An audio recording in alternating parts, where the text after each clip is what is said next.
Briguer un troisième mandat, c'est l'objectif de Blandine Lefebvre. La tête de liste Continuons à agir ensemble s'appuie sur son action menée à Saint-Nicolas d'Alliermont depuis maintenant 13 ans.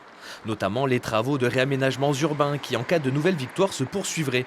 Comme sur la route principale de la commune qui, selon la maire, doit être sécurisée. Ici, par exemple, nous aurons une plateforme 30 km/h d'un bout à l'autre.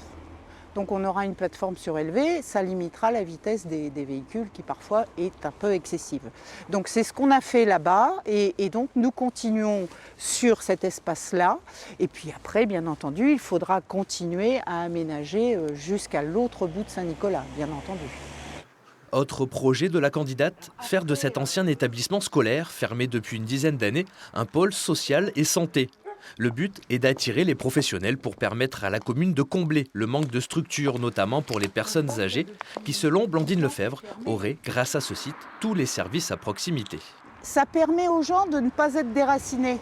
La personne âgée vieillissante a du mal aujourd'hui à se projeter pour aller dans une structure loin de chez elle. Elle se sent un peu déracinée. Ça permet de garder le tissu et d'avoir cette période transitoire entre la maison et la maison de retraite. Seul candidat face à Blandine Lefebvre, Jacques Glinel. Tête de la liste citoyenne et démocrate, cet ancien directeur d'entreprise solidaire souhaite redonner vie à l'ancien site Bayard, symbole de l'industrie horlogère de la commune. Notre idée, c'est de faire une centrale photovoltaïque produisant de l'électricité et la revendre à EDF pour que ce site redevienne quand même encore productif.